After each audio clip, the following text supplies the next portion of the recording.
What do you think is the biggest issue and challenge most fathers are facing, mate, as they move through their 40s in the second half? Could be the busyness. It could be the grind. It could be just stuck in, this is what we do.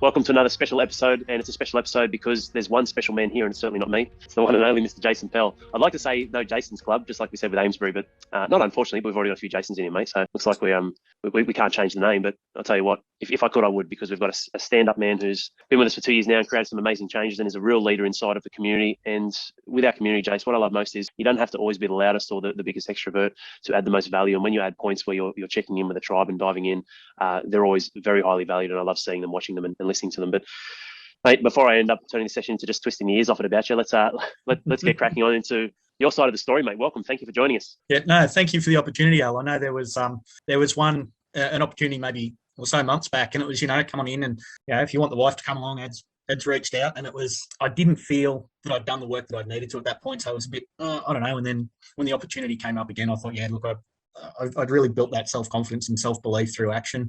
So it was fantastic hearing what you were saying. Yes, we can't have no other Jasons. We've got a heap of new ones in at the moment that are looking really good as well. So yeah, really happy with that. But no, my journey's been, I don't know, a fairly interesting one in the notion of sort of coming through and getting to grow up in one of the best places in the world, northern New South, sitting up on the beaches of Byron Bay. We'd had family up there, so it was sort of a natural thing. So from 2 to 25, I think we were sort of running around up there. Still got family there. So never really, I guess for me growing up, the role of family was, it was there, it was stability, it was really, really good. It wasn't abusive. There wasn't drugs, alcohol or anything like that. It was just stable. And we often felt we'd go without because there wasn't like chocolate or anything. We had a roof over our head, and that was the priority. And that was the model that Dad had. You'd get up, you'd go to work. Like we'd wake up in the morning and think, Dad's up, so we're going to stay out of the way. And we would. And it was just, he's got a job to do. And that was the perception. And, growing up and, trying to fit in and find the connection was important for me. So we'd sort of tick along and, dabbled at a few sports, water polo, which was cool. Had to go at under 16 rugby union with a few mates, talked me into it, which was good until I got put down in the middle of the Byron Rec grounds. And if you know the place, it's got a concrete cricket pitch up the middle. So that once that season wrapped up, I was very happy to just sort of put the jersey in the shed. But then I sort of got into music. Like mental health wasn't great. So I got into music and listening to a lot and playing, got in a little band. And from that started being invited to all these parties. The beauty of that was, the popularity came. Everybody wanted us there and it was fantastic. Over 2 years of playing probably 2 parties a week, I think the grand total of $40 cash was paid. And the rest of it was just drink until you blacked out. And that became the culture that I was sort of embracing myself into. So school wasn't important. I just got caught up in that, that need to be part of something or the need to be valued. And it didn't matter what cost it was. And it was a pretty rough few years. So the end of high school rolled around. I remember we all went down to the post office, opened our envelopes, and there was no score to celebrate. Absolutely nothing. I had people next to me who'd scored in their 90s who were devastated. And I don't even think I hit 40. So I was like, oh, well, I don't need this. I've got this lifestyle mapped out. It's all good. And, maybe a couple of months later, that all fell apart. So I was like, I need to just sort of do something different. So, still battling a bit of anxiety. And at the time I thought it was more depression, just not managing it well, not managing myself, not understanding the role of, my place in the world. Met my partner on her 19th birthday. So probably a gift she wished she could give back, but we're still going strong. So that's really good. I don't know, a few years of toughing it out at work then turned into, time to sort of grow up a bit. And so I went to uni, did a teaching degree, which was good. And again, that was helping people, helping kids, getting into that. So I really, really enjoyed that. We had to move, or didn't have to move, but to chase the work, we ended up 1,600K from home and from family. So that brought with it its own challenges of loneliness. And we got into that. So that was really, really, I don't know, an opportunity that I felt, well, I didn't think I would have done, but I did it. But again, along the way, lots of things just fell into place. Most of my life I've been really lucky with that. After about 5 years of trying, my wife and I to have a child, finally happened. And it was pretty stressful at the time in that, after Elodie was born, it was 5 years before we even, not 5 years, 5 years before we conceived. She was born and it was probably 2 to 3 days before my wife actually held her because the lungs hadn't softened. She was early, went down to Melbourne. So that probably was a bit of the start of the disconnect, I guess. And then for me, it became everything in the house, everything in the home. And it sounds selfish, but I wasn't ready for that whole notion of, it had been the two of us for 6 or 7 years at that point. And then pretty much overnight it changed and it was the two of them and me. And even then my wife was struggling with it and we struggled through for a few years with that. Second child came along, didn't get any better, didn't get any worse. And I just found my identity being shaped more around work. So everything that I was doing was work, which was what I'd seen modelled. And I did have an opportunity to go to a PD once with Steve Biddulph, who wrote, I think, the Raising Boys book. And it was at that point I started to think and make connections to, what Dad did, why he did what he did, why that was his perception of family. You get up, you go to work, you grind away, you come home, you're tired, you relax, you get up and you do it again. And that was just that constant sort of thing. Had a change of work, which was good. It pushed me a little bit into a 4-year role. That came back around. And then with that was a new challenge as well as another kid. But the more time that went past, it just became this, I guess, the trap of what's expected. So you go through teachers college or uni, and then from there you get in and you do a bit of classroom teaching, and from there you go up and you might do a bit of team leading, or you might go for an assistant principal job or a principal job. That was just, in my mind, that was the natural succession. And I wasn't managing myself through any of that. So I had a few knockbacks and I was a bit disappointed, but in hindsight, best thing that could have ever happened to me rather than getting thrown in early. But then I ended up in a high school, which as a primary teacher that was never going to happen. And I sort of had a couple of big, tough convos with managers about, this is not for me. I'm really, worried and that sort of thing about it. And in doing that, I really got sucked into this whole do everything for everyone else. I'd be at school and, sometimes the kids aren't friendly and sometimes they do take out a lot of aggression and it's rough and it's raw and it's brutal. And I'd weather that from them. And then I'd come home and with the disconnection with my kids, if there was any sort of drama, I'd be reactive, I'd be snappy, I'd just be a dickhead, and I got to the point where I was just sort of looking around and there are a couple of comments from my wife like, this is, because what you do, you bring your wife to work, that's good fun. And she'd see me at work and everyone at work had me on this high pedestal, like, fuck, you're so good with the kids. You listen and you're supportive and you do everything for these kids who everyone else is just saying, look, bugger off, you're too hard. But then I'd come home and there'd be nothing in the tank. There'd be I wouldn't be happy to see them. I'd sort of get home and be like, fuck, I just need a break. So I'd get home and I'd go to the toilet for 40 minutes. I'd engage in that downtime or whatever it was, just to disconnect and to try and create space. So not only was I getting up first thing in the day, getting out, not helping, come home and not being present.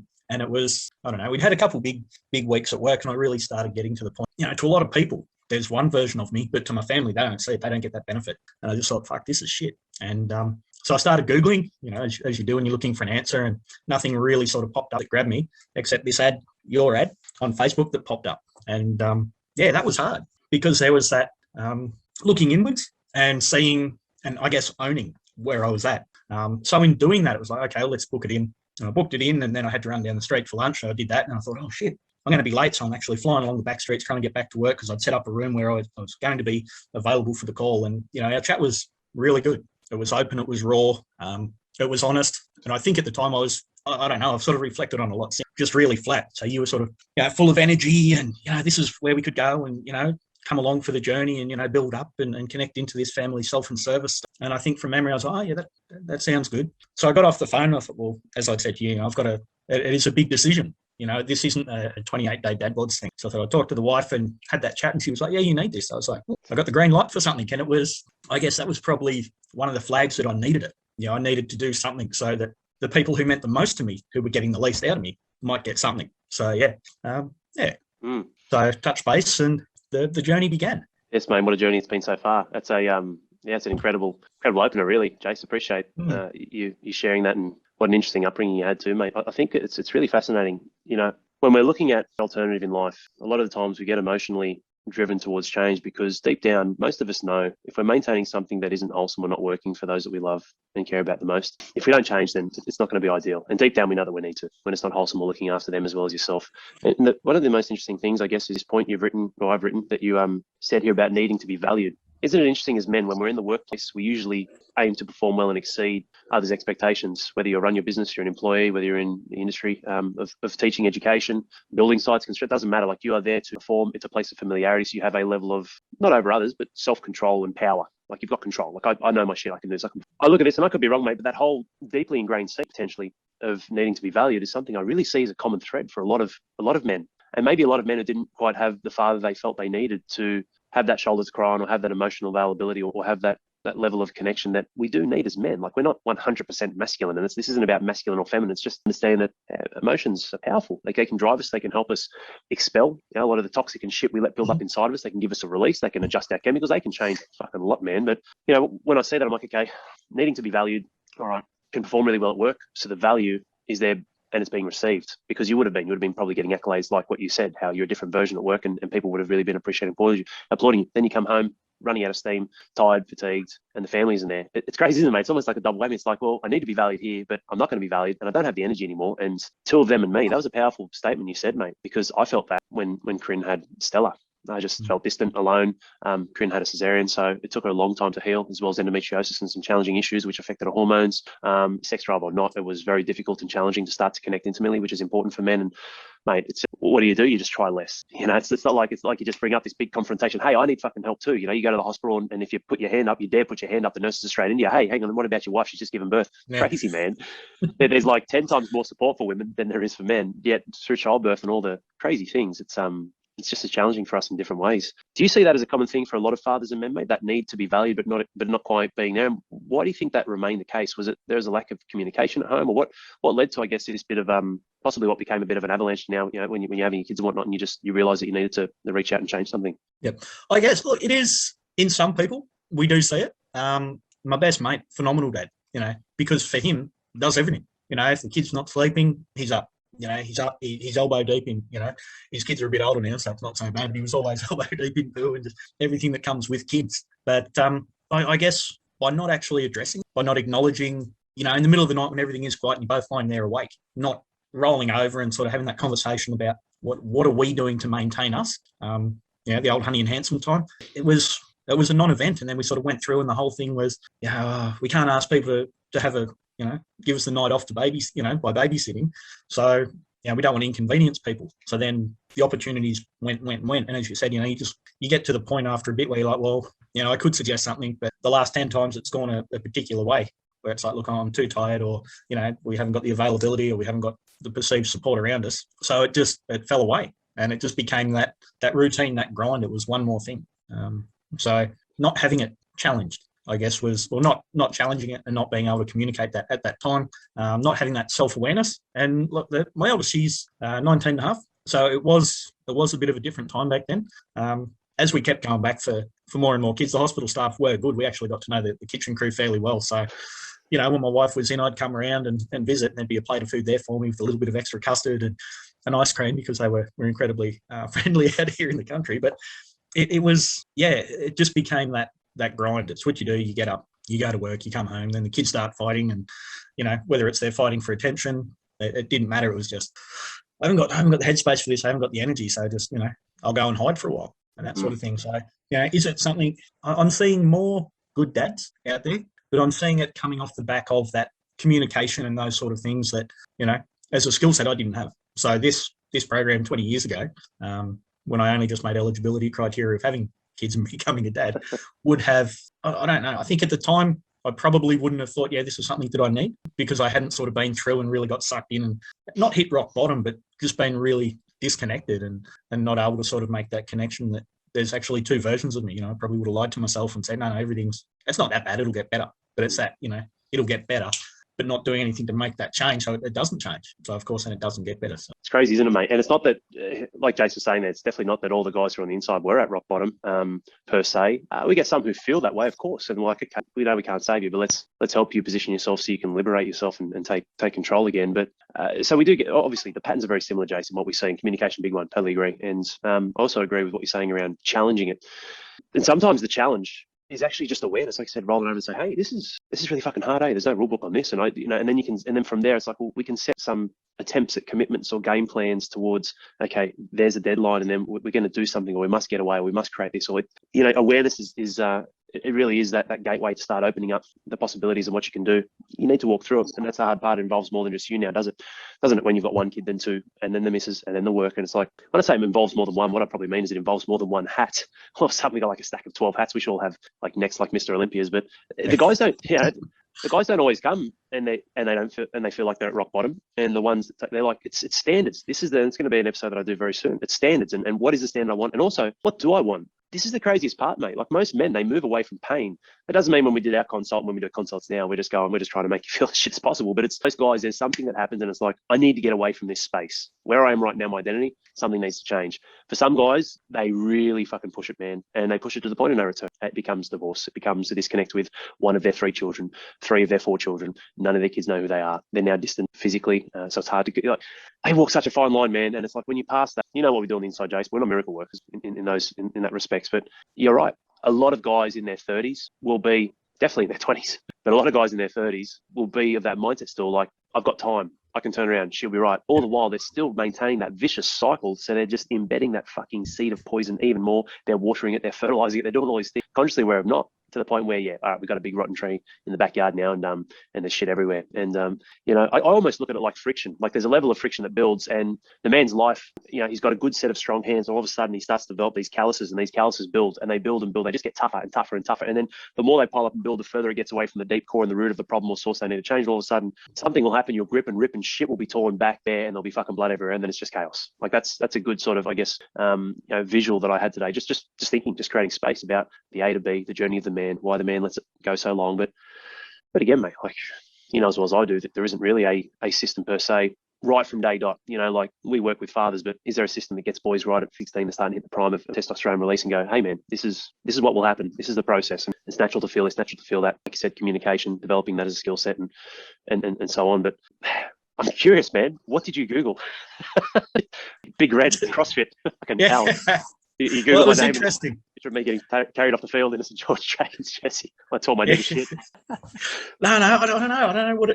I don't know specifically what it was, but I remember telling my mate at work, who's my boss at the moment, that, you know, this is where I'm sort of looking at going. And there's this guy, Alex Ranieri, and he's like, oh, I was a big Aussie CrossFitter. I went, yeah. He said he used to go down and watch because like he's quite tall as well. So just the whole mechanics and movement of somebody his size moving as well compared to, you know, somebody like Rob Forte, who's a weapon, but he's probably taller than Amesbury, but there's not, you know, he's probably level pegging with me too. That's cracks 5 foot. Yeah. But just that whole, the physicality. So to have your name come up and acknowledged by somebody who was is well respected, it was like, okay, so there's that credibility as well, which sort of, it was quite interesting. So it's fascinating, you know, because I do understand, I get it in terms of legitimacy. Not so much authority. I think just legitimacy, like being true, being genuine.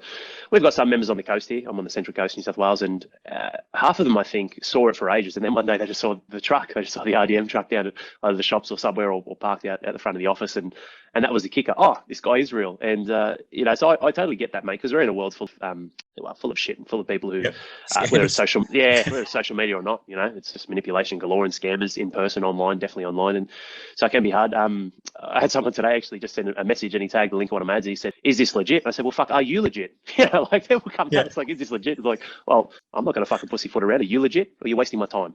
You know, like it's, but also we both know, mate, and you're on the inside. We talk about this level of truth in ourselves, and the truth always wins. And here we are. Good on you for taking that step. I guess I'm interested, mate. 4 kids. Where would life have gone if you didn't do something, Jason? If you just kept going where you're going, mate, what would that have meant for your children, yourself, your wife, you know, your work, everything? From a relationship point of view, that would have broken down real quick. The kids would have hated me, depending on which one you currently speak to.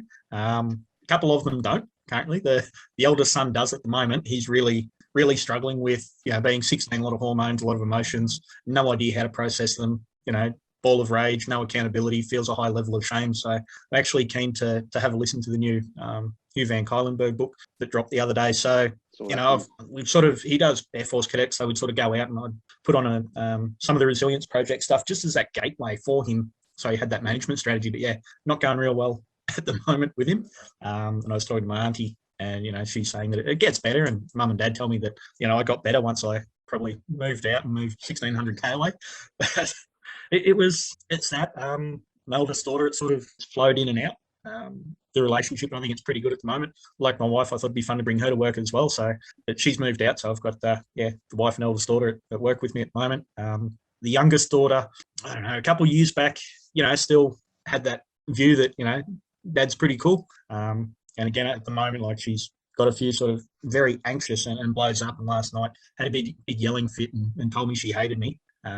And when I went in, sort of tucked her in, I actually said to her, what you said really upset me, you know, and and named it and acknowledged it. So it's not, those sort of hurtful words do hurt. And, she apologized and, I'm sorry, Dad. And so I guess without having taken this detour in the light of that, it would have just been a case of, what, all right, fuck you. You're a spoiled little, shit of a kid. And, all I asked you to do was feed your axolotl that you had to have. And you've had the big, massive meltdown. And it would have just been, I've got no time for you. So it wouldn't have been that ability to reflect. So if I hadn't have come this way, I'd be probably, most likely, coming to visit them in a nice home that I could no longer afford or be part of, them not wanting me there either. Because the flip side of it has been previously that where a lot of people at work would see one version of me and home and get the other, because I taught at the same school they were attending, they'd see it as well. And they're like, this is bullshit. I saw that kid today, tell you to fuck off and you're okay with it. And now, if you ask me to do the dishwasher and I go, this is bullshit, I get upset. It's like, well, how does that weigh up? What's the perspective? And it's like, it makes a fair point. So trying to be, through this, I've got that karma, I've got that fair of, I don't always get it right. I'm not going to say that I'm the glowing endorsement of good choices. But it's definitely a lot easier to actually think about stuff and know when I need to create space and know when I need to do a bit of connection work. And when to sort of own my mistakes. I had to go up with Mrs. the other day. She came in and she was having a rant and I just fired back and cut her down. And it was like, and a couple of years back, it would have just been, oh, well, suck it up. I don't give a shit what you think. I don't give a shit what you feel. You came in ranting. I told you to pull your fucking head in. Now it was like, what? My response to it wasn't what you needed at that time. I needed to listen. And yes, there were some, good points. It wasn't something that I could fix or control. She needed to blow off. She needed to vent. So I'm a lot more aware of digging holes and then how big a hole it is and whether I decide to make it deeper or whether I start filling it in and, be less of a prick. But without doing this, I'd be alone. Yeah, it's really hard though, isn't it, mate? When we're looking at, as men and wanting to be performers, and more often than not, we perform well with our work, there's just a logical process of this is how it should be done. And it creates subtle expectations of either what should happen or what shouldn't be happening, but is happening, which can lead to short fuses, whether it's the children, whether it's the missus. And it is a fine line to walk. No one should be anyone's punching bag, but on the same token, you're right. It's when we have someone that we're living with and sleeping in the same bed as, it's like, okay, what do they need from this and what do I need? And what can I give? What can I offer? Guys go too far, they offer everything. Guys shut down too much. So it is a fine line to walk. Because if you give everything, you become that punching bag. You become not respected, not valued. See it how you like it. But women, a real woman wants a real man, and a real man is not someone who cuts away his personal integrity and just becomes a fucking yes man to his wife. And I've had consults with guys like that. It's tough because I see, like, at the flick of a switch, man, how they can get their own power back. They're literally, it's not like the woman wears a pair of pants and the man wears a pair of pants and he's just taking his off. He's like fucking fitting. He's fitting his missus with his pair of pants and he's like tailoring them and going, yep, that'll fit nice and beautiful. You got two pairs. Yeah. It's savage, man. Like that is that far. Like that's one in the extreme. But there are a lot of guys like that. And then there's obviously the other end. It's one of our episodes. I'm sure you know about it because we talk about it on the inside, the Viking and the panda. Yeah. This fine line we walk, I find the best way, especially with the kids. So it's helped me do it better with Corinne too. Funnily enough, I've worked from the kids and going slow and steady to then communicating, not to Corinne like she's a child, but it's explaining yourself. It's funny because I thought it was flowed through my head because I never use that term, explain yourself. But when you were talking, that's what went through my head. I was like, you know what? So many times people, when they want something out of us, they'll tell us to explain ourselves. But like what happened with your daughter and you sharing and opening up your feelings and how, hey, you know what? I'm human too, because they look at us. My kids look at me and think I'm fucking indestructible to the point where I'm laying down and they'll jump on my spine with their knees. Yeah. I'm like, man, I'm strong, but there's no muscle there. Like Stella will just launch two knees in right in the middle of, not my back muscles, my spine. And I'm like, hey, and I'm shot.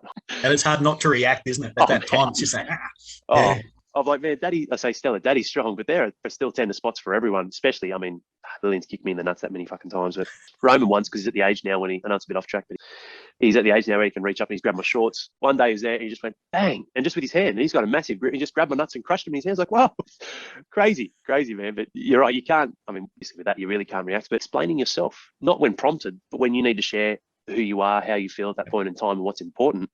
Mate, that's a big win, Jace, because a lot of the times we don't know other people's perceptions, do we? Especially our loved ones. And what could be going through their head is, that'll be right. And people create a fabrication in their head. They create a story where she might have a memory of you just delivering to the entire school and seeing this guy and be like, hey, look how fucking tough he is. And he can handle all this. So they justify their actions. Everyone does it. Teenagers do it.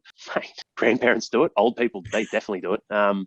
People justify their actions and they will find any fucking piece of evidence or data in their own head or memory or a past or something or a future forecast to justify. So it's very powerful, isn't it, mate? Having that communication, especially with your children, because it's like, hey, you may think it's this way, but this is, I'm telling you my truth, and then you sort of have that blend and crossover. Is that one of the valuable? I mean, you're great. You are great at that, mate. I know you say you're not. I don't think it's a model for good choice, but or shining. But I've loved being part of your journey, mate. But like, what is? I don't know. What have you gotten out of working and being with us? When I say working with us, I guess that's true. We're a team here. We're working together towards, being better leaders for ourselves, for our families. But what have you gotten out of your journey with us so far, mate? In the last couple of years, it's helped you build. You've built professionally very well, but in all areas. I guess the big thing is I've got to know myself, and I mean it sounds, I don't know whether it sounds cheesy, but I know who I am. I know what I want. I know what I believe in. And that was the thing. Like when we went up a little bit over 12 months ago up and did Cozzy. I sat there for the first probably 2 days, and all these dads sharing their open stories, and I was like, yeah, right. And it was only when we did the activity where we went around, I think at the end of the third day, we were sitting downstairs unpacking what our true north was and that realignment. There was like, that's why I'm here. I want to have that one version of myself, and that's probably the big thing that I've got out of this, getting closer to one version. Not that some people see me at best and some see me at my worst. There's a balanced approach. So there's a bit of vulnerability at work, whereas previously it was like unfazed and bulletproof. And people might not like some of the things that I've done, and they'd have a bit of a carry on, and I just sort of ignore or that sort of thing. And now it's that's not the right thing to be doing. That's not the right thing to be saying. We're a team, we're united. You can challenge, that's fine, back it up and have a conversation with me about it. I think that's huge. So for me, getting that level of clarity, I think that's one of the big things that I've got. And here I think that there's a lot more appreciation. There's definitely a lot more predictability in my behaviours.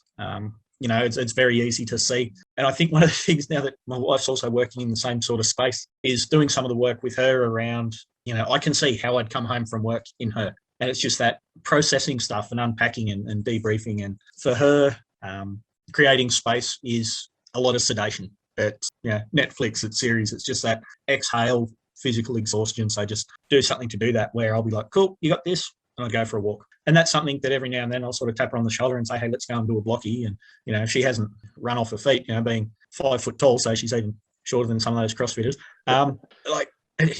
keeping up with a normal walking pace, she's almost in a jog. So she is, at the end of the day, absolutely knackered. She's chasing up our young bloke who is 8. He's got ADHD. To get off a chair, he stands on it and jumps. To get out of bed, he stands on it and jumps. To get off the lounge, he'll stand on it and jump. To get through the car, he'll run across. And then, it blows up, and it's exhausting. I think if he was our first one, we'd have one child. We wouldn't have gone back. We keep saying we're too old for this shit, but we see people our age starting fresh, and it's like, no way. Yeah. But just what I've got out is that awareness and that balance. And I was actually talking to one of our young teachers yesterday or today, and seeing all the work that they were putting in to sort of showcase everything they could do. And I had him in my office, and on the wall I've got this little, like a flow diagram. It's got like family, self, and service. It might be something you've heard about. And sounds familiar. It sounds familiar, but it's that whole, realization of where is the energy going. And if I'm sitting there throughout the week and I'm looking up and it's all service, it's like something's not right. And on the rare occasion that it's all I don't think I've got to the point where it has been all family yet. But if it's heavily self-related in terms of getting out and making sure that I'm eating well and really concentrating on that, or getting out for movement, love that. I think that's fantastic. But just sort of, I said to the guy at work, I think that you got 3 buckets. Just try and keep them level. If one's full and the other 2 are empty, something's not right. You haven't got that balance. So that's one of the big things that I've got. And when I'm doing the weekly temples, and it's like, how'd you go this week? And I'm rating, I find it a lot easier to give myself 5 stars for service if I've had a good work at week, as opposed to for family, because I'm still that, I know I can do better. So I sort of, it might have been a good week, but there's that. So I'm sort of hoping over the next few weeks, once we hit the holidays, that I can get a few 5 stars there. So that's probably the big things that I'm sort of rolling with, and that I'm sort of getting out of, or what I've got out of that growth journey. It's sort of a bit more balanced. So that, there is that one version, and it's good for everyone. Yeah, awesome share, mate, and great points. We are really striving towards, and we do it. Doesn't mean we do it all the time, but we do it consistently well in making the impossible possible. I'm never, and we're talking about balance here for those listening or watching, because whilst there's a perception that balance cannot exist, mainly because everyone seems to have different definitions around what they think it is, life is a balancing act. And we use the water in the bucket, so that's a great example, mate. We talk about the juggling of the balls, and sometimes they're rubber, so you can let them bounce, they come back up, and they're in that rhythm, they're in their spot, beauty. We just don't want them to get a couple turn to stone, and then they become glass really quickly. But I love that, the circles of significance, family, self, and service. I've never coupled that with that question. I don't know if you've got it on the wall or not, but I wrote it down, because that's very, having that family, service, and then a question that says, where is the energy going? That's very powerful, mate. Like that's awareness. Like I said, awareness opens up the gateway to changing and into the possibilities. If you're not aware, you don't know. So if you don't have that on the wall, it just becomes, because we're so distracted in life, right? There's so many different things, so moving parts. We are literally our awareness and our eyes, what they see, it volumes every day, whether we use technology or not. You're going to school, the volume that your eyes are exposed to, it's like, man, we are full of chaos, and there are times of scattered, not just emotions, but thoughts, feelings when we're just reacting. But moving back a little bit, mate, getting to know yourself, like, critically important. If anything gives you the opportunity to get to know yourself, you should dive into that right away. That might not be us for some of you guys listening. It very well may be, but ultimately, when you get to know yourself, you then have a point to pivot and go, cool, I know exactly where I stand now as well. Where do I want to go? Do I want to? I'm getting to know myself now, so now I can get to build myself into who I want to become. Again, comes back to that alignment. This is the A to B of your personal legend or identity, or who you are. And then from there, the offshoots, because that's the big fucking trunk, man, of the tree. And then the offshoots become my family. And, that self keeps rising up. That's got to be the top. That's going to hit the sun. That's going to, create the entirety of photosynthesis. But you've got your family and service as well. It's all part of the same thing. But at the roots, man,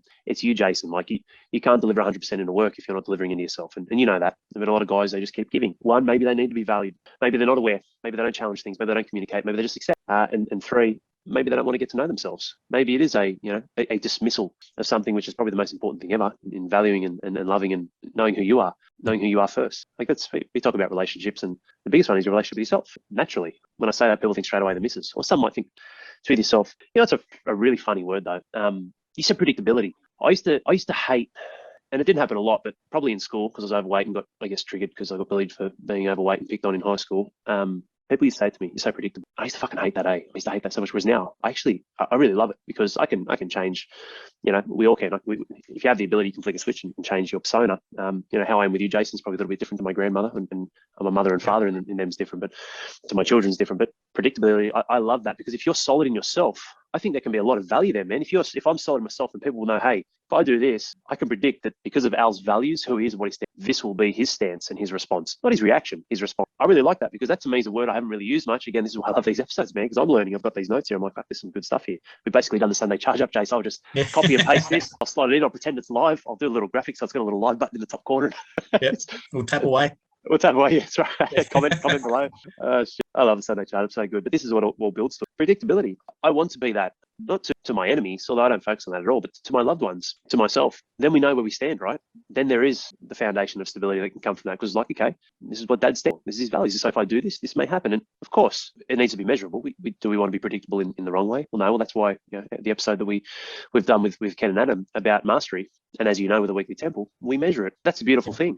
There's always something we can improve on. You could hit 80 and it's like, okay, I'll just do the exact same thing, but I'm going to create space 2 more times this week, and maybe 1 more honey enhancement time. Bang, I'm blue ribbon above 85. Or I can just hit those 2 training sessions I need. Didn't because work was under the pump. And this is when you're talking about balance. I get it, mate. We create that though. You can win in family, self, and service, because you might dip a little bit in this area, but you can top it back up, and then you can hold that, and then that can elevate that. And I really love it, mate. Like when we're bringing this graph software and what we have that's going to collate this into your journey over a month, 3 months, and so on, which we have the data will just be manually loading into a new software that we have. It's going to be so cool, because we can track the trends. We can look at the subjective data. Like you said, how do you feel you went with family, with work, and then and really reflect on the truths, so then we can create more truths instead of, that's all right, I don't know, we'll find out. And I'm really excited, man. I'm not sure on your thoughts. Obviously, a lot of these upgrades we've done in the last few months, but you've been with us for a couple of years. But I mean, where do you see all this stuff going? Not just, this isn't about being robotic, but where do you see the journey of what we're doing to continually elevate yourself, but then also the fathers we work with, and where we're actually going? Because you can see you're a very intelligent man, and we've been together for a couple of years. Like I said, you can get a pretty solid feel on where we're heading with all of this. Well, I think you sort of were mentioning in one of the charge ups around the data side of it, and that's the thing, like where there's that data to guide what we do and not just gut instinct, then it's better. So the last few weeks I've sort of had a look, and the energy and connection scores have been okay, but that the next sort of step where we'll be able to see our scores will be fantastic. And then if there's that awareness of in energy, what do I have to do to raise my performance in it, then it's a clear path. And you've said it so many times within charge ups and so many times within these podcasts that all the pieces are there. It doesn't do it for people. They've got to take the step, and they've got to take that ownership. But that whole notion of, I guess I'd just say RDM and the HPF side of it as being just a progressive pathway where people know themselves, they connect, they set a standard and identity they work towards. Where, as I was driving to work today, I thought about the weekend, and I sort of had been a bit cranky. But even, the lowest low at the moment is a hell of a lot better than my highest high from 6 to 12 months ago. So that whole notion of building and, the roller coaster looping up and that sort of thing. So it's just a journey, and it's all off the back of knowing yourself, and committing and, connecting and putting in place the things that you need to so that you can be better. And, when we wobble, when we have a bad week, we know how to deal with that. And that's where I see it. So it's just that it's continuous improvement. So I sort of had a shit tea last night. It was just some ravioli, cooked the Aldi way, where you just sort of boil it up and then get the thing of sauce and put it on and stir it through. And she was a rough night, just knowing that I hadn't eaten well, and that awareness of the body of, okay, so I've had this and this is the outcome on me, as opposed to just constantly eating it and then you don't worry about it. So that's some of that self-awareness. So tonight when we were sort of getting tea, and there were some garlic prawns getting cooked up, which were good, and that sort of thing. I grabbed a bit of turkey breast out of the fridge, and I'm pretty big on, and I get a bit of flack from this at work and from friends, just the bird's eye steam fresh microwave veggies. And I don't mind them. I'll grab a bag or two, throw them in the microwave for 2.5 or 5 minutes, depending on how many. And it's done. It's quick. It's easy. It's not all greasy. It's not all shitty. And I just knew that if I ate that, I'd feel a lot better. I definitely didn't want to sit here tonight talking to you feeling how I'd felt last night. And just, it was yuck. So I think, going around the long way to answer your question, that whole where I see this going is we know each other. We know ourselves, and we build on that. And then our actions have that impact on, the young adults in our lives and the sons and the daughters, where there's that openness to sort of say, look, this has happened. Here's how I'm sort of feeling from it. I'm not just accepting everything. I'm not just reacting to everything. That better world for the kids where, we don't pretend that everything's fine when it's not, or we don't catastrophize stuff when it's not. The amount of people running around like the sky's falling over little things, and you're like, fuck me. In terms of perspective, this really is not huge. So then the flow on from that is through our actions, our kids, and then their kids, and it's big. It is really big, and that's that flow on that branches out and it spreads out. That's where I see it going, because I don't want my kids having the conversation with me I had with my dad earlier on in the year, because we were doing a lot of stuff around the house, and the only time we do stuff around the house is when Dad's down. So he'll come down and we'll have all these jobs, and he'll be like, oh, great, we'll do that. We'll run to Bunnings and buy, a planer or some timber, and, not a big job, but it's the jobs that we do together. And we did a heap of concreting and a bit of building outside and weatherboards and all that. And I rang him and said, he said, what are you up to? I said, working on the house. I said, I really missed you. And he was like, yeah, and he went quiet. I thought, okay. He's gone, nah, we're up at my mate's place up on the farm working there. So telling him I missed him was taken as, I called, you didn't answer, not you weren't here. And I want my kids to be able to say that, and for me to be like, shit, okay, and know what they mean. So by building that, I think that's huge, because the more we come back to being open and honest and expressive, then the better everything's going to be. That's what I love, mate. It's about being real, isn't it? Yeah. You talk so the camera goes off me for a minute. Oh, mate, it's pretty special what you share there, Jace. The flow-on effects. Couldn't agree more, man. Like this flow-on effect to our children, what we do. It wasn't a joke. We're talking about how fast, before we hit record, how fast time's gone this year, and the changes in your journey. And we sort of said, start of 2020, we made these shirts, the decade of dads. And I guess I went on to share that we may not see, because everything I was wearing the shirts to get a few likes, awesome, great. Fucking few of us, a few people love the term decade of dads, flows well, sounds good, and whatever. Obviously, a lot of our members wear them and we have them and I love it. But it's not going to be until there is a passage of time where it's going to be truly recognised that people will look and go, hey, Jason Pell's the fucking man. He just kept standing up, turning up and leading and performing, and in the face of fires, he kept saying yes to the right things and no to the wrong things, and consistently. This is the thing, consistency is not a straight line at all. Consistency is that vertical loop of the roller coaster, but if it's moving you forward in the right direction, it's moving you forward at the end. And it'll be 2028 when people look back and go, holy fuck, what Al and the team has done in real dad movement and high performance, like this is the decade. Why? Because of exactly what you said, the flow and effect to families, to children. I love the emails we get from strangers I've never even met saying they love the podcast and it's changed their life. Like that gives me fucking goosebumps, man. But also, I get that every Sunday when I do the charge up with you blokes, because I see all the men watching and what we're doing and what we're carving out together, and it's a changer for the world, man. Maybe some people don't realise where this is going to go, how truly special it is, but it doesn't matter, because it's not theirs to have to realise. It's ours to own and to create ourselves, and that's important, man. It's not me. It's not Al. It's not the Al show. It's ours. Ours, not Al's. Ours. O-U.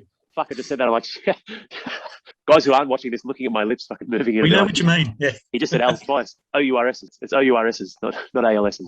Yeah. Oh, shit. What do you think's the biggest thing missing, man, for most fathers out there? I guess as we start to wrap up what's been a very special session, is it self-awareness? Is it a lack of clarity? Is it not understanding that balance is possible, but they don't have the tools to do it? Like, what do you think's the biggest hole in most fathers' game in today's world, or the biggest challenge? I don't like talking in a negative light when I say whole, but we can all improve. But what do you think is the biggest issue and challenge most fathers are facing, mate, as they move through their 40s in the second half? It could be the busyness. It could be the grind. It could be just stuck in, this is what we do, every now and then I'll see some dads and people are absolutely killing it, but it's in the minority. The rest are just, this is what we do because this is what we do. It's an accepted path. It's an accepted journey. It's an expected path that this is just what you do.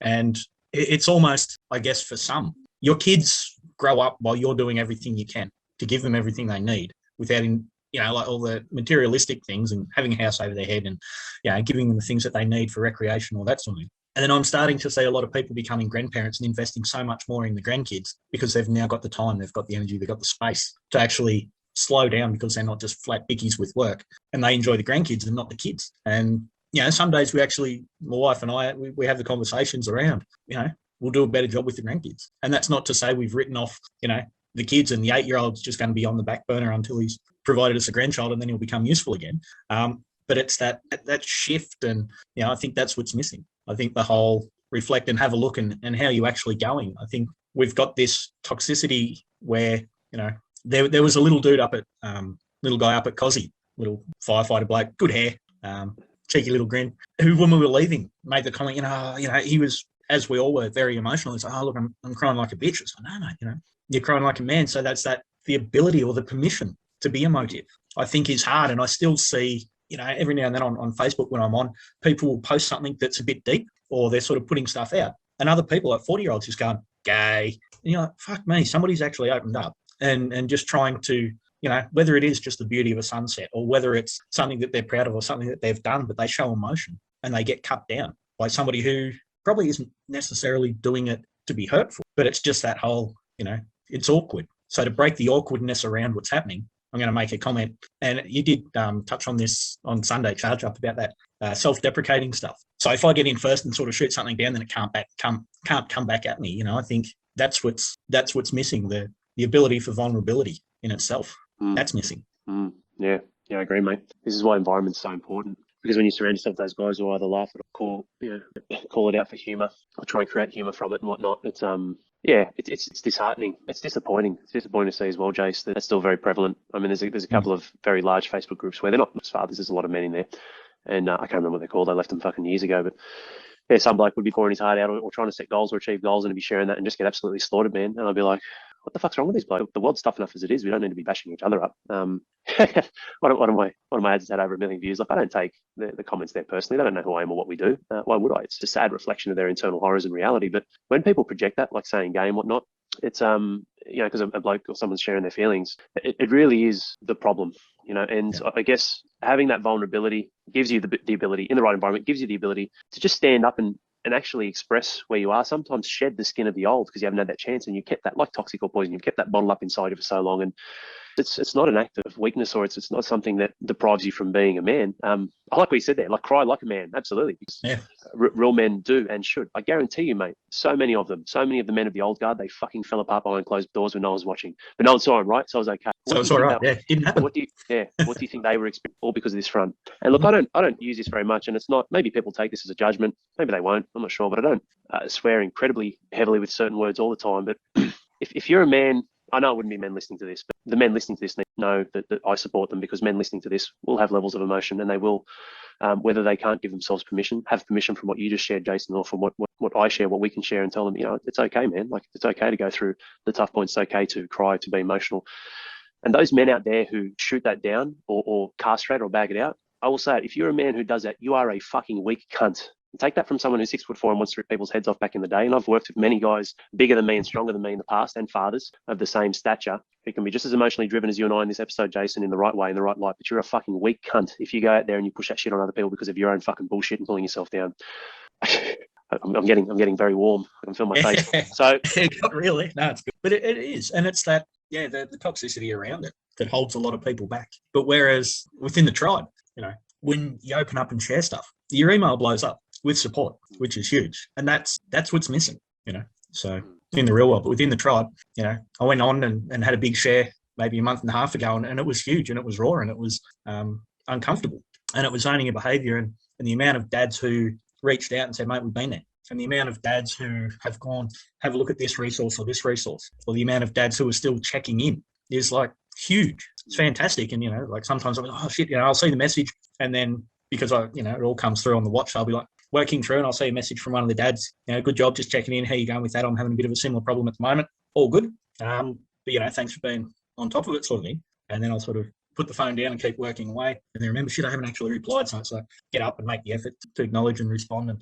it's the community, it's the connection. And it's that, and there will still be people, which is the other flip side that's good about the tribe, is that, if something goes up and it's not right, you'll get the messages going, oh, you're a dickhead. So, it's balance and it's fair, and it's not just, I don't know, it's not just blowing smoke up people's ass either. Yeah, definitely. Yeah, it's definitely being on the level, but a true and genuine level with support, but also standards, like you said. Yeah, couldn't agree more. What a session, mate. I've really enjoyed this with you, Jace. It's been great to chew the fat, so to speak, and sit down and just share your journey, your story, a lot of your philosophy, wisdom, key takeaways that, like I said, I've written some notes here that I just love. This is, this is why I do what I do so fucking well, mate. It's not about the clap for Al show. It's not the books I've read, man. It's listening and learning from all the fathers on the inside. Is my skill set taking that in, filtering it, redirecting it with specificity to apply the right purpose and actions? Yeah, that's a valuable thing. Of course it is. But the source of where it comes from is champions like yourself. Otherwise, there is no real dad movement. There is no high performance father coaching program. It doesn't exist. It can't. Like, I've been sitting here just talking to myself and be like, where is everyone? So thank you, mate. I want to thank you for joining us. And final thoughts, mate, or final piece of advice for father listening to this. And I know Amesbury did it. I fucking told him not to. He's like, it's not a promo, mate. That's the job. The man will take the step when he's ready. But just some advice, mate, like that you'd like to pass on. Any key thing, any mindset piece or motivational quote or anything, any last bit that you want to pass on as some food for thought or advice for the guys listening or watching to this, mate. I'd love for you to share. I guess it's just that whole, be honest with yourself, be reflective, have a look at where you're at, have a look at where you're going. Are you happy with it? Awesome. If you're not, put things in place, connect. Find a community who share your values, support you to be the better version of you. That's where it goes. I'm not going to do the Ames plug, but it is really important that men have a community behind them. It is huge. And, without that, this whole parenting thing is a challenge. This whole adulting thing is a challenge, the whole perception on society of where you need to go. It can eat away at you, feeling that you can't open up, that you can't be honest, you can't, be expressive is huge. So, have an outlet, have something creative, have something that allows you to just clear the mind, whether it's meditation, whether it's going for a walk or a run, or, it doesn't matter what it is, but it's just do stuff for you. Don't be my wife in terms of, and if she listens to this, I'm in trouble. But we have those conversations about if we're ever on a plane and it's going down, she will die because she'll be looking after everybody else around her and not herself, and then not of benefit to anyone else down the line. You've got to be able to give to work, to be able to give to your family. You've got to have that in the tank. You've got to give to yourself. It goes against, I guess, a lot of the messages of society. But if you've got nothing in your bucket, you can't top others up. It's as simple as that. So, yeah. Well, great advice, mate. Perfect way to finish this. And couldn't agree more. Give yourself the time and space to do something for you. Fill up your bucket. And within that, you'll probably have exactly what you said just before that, Jace. Review and reflect where you're at and whether you are happy or not and what you're seeking and searching for. Thanks, man. I really love this. It was great. I hope you guys enjoyed it as well. Thanks, Al. Awesome session, mate.